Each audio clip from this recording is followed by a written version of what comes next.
এটা মেয়েদের বৈধ টাকা, এটা গভর্নমেন্টের বলে কোনো কথা নাই। যে যখন গভর্নমেন্ট আসবে সেই দিবে, এটা মমতা ব্যানার্জির বলে কথা নয়। মমতা ব্যানার্জি না চালু করলেও যে কোনো গভর্নমেন্ট আসলে চালু করতে বাধ্য হতো, কারণ ভারতবর্ষের প্রত্যেকটা রাজ্যেই চালু আছে। শুধু ব্যতিক্রম ছিল না আমাদেরটা ঝাড়খণ্ড। 1000 টাকা দিচ্ছে আর আমাদেরটা হচ্ছে 1500 টাকা হয়েছে।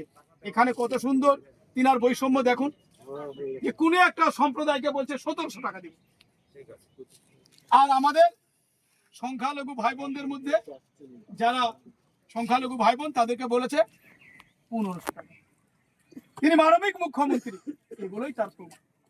তাহলে বন্ধু আমরা বুঝতে পারছি যে জনতা উন্নয়ন পার্টি জনতার উন্নয়নের জন্য, জনতা উন্নয়ন পার্টি জনতার কথা বলার জন্য, জনতা উন্নয়ন পার্টি জনতার পাশে দাঁড়ানোর জন্য, জনতা উন্নয়ন পার্টি মানুষের মনুষ্যত্ব বোধকে তুলে ধরার জন্য, জনতা উন্নয়ন পার্টি আজকে সমাজের যারা বেকার সুশিক্ষিত সমাজ, এই সুশিক্ষিত সমাজকে শিক্ষার মর্যাদা দেওয়ার জন্য জনতা উন্নয়ন পার্টি, মসজিদের যারা ইমাম মুয়াজ্জিন আছে তাদেরকে যোগ্য সম্মান দেওয়ার জন্য।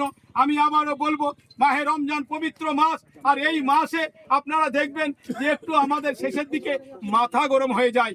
আপনারা কারো কথায় মাথা গরম করবেন না।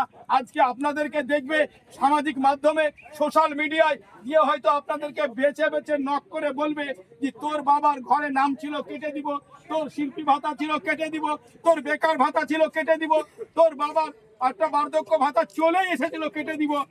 বন্ধু আমরা দায়িত্ব নিয়ে বলছি, কারো যদি হওয়া ভাতা কাটে আমাদেরকে বলবেন হুমায়ুন কবির আছে, আমরা এক ধাপ ছেড়ে কথা বলবো না।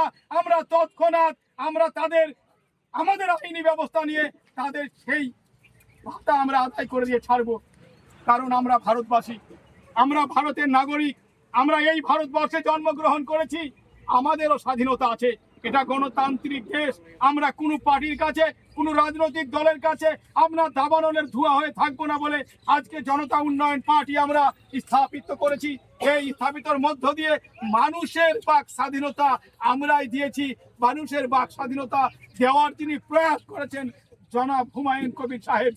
যে কথাটা আমি প্রথমে বলছিলাম যে আমরা নবাবকে দেখিনি, আমরা এটাই জানি ইতিহাসের পাতায় 1757 সালে 23শে জুন পলাশির প্রান্তরে যিনি পরাজিত হয়েছিলেন নবাব সিরাজদৌলা, ঠিক তার 300 বছর পরে যার আবির্ভাব হলো, আবারও আমরা দেখছি ওই পলাশির প্রান্তরে মাত্র 7 কিলোমিটার দূরে যার নাম জনাব হুমায়ুন কবির সাহেব, তিনিও নবাব রূপে এই মুর্শিদাবাদে তিনি আগমন করেছে।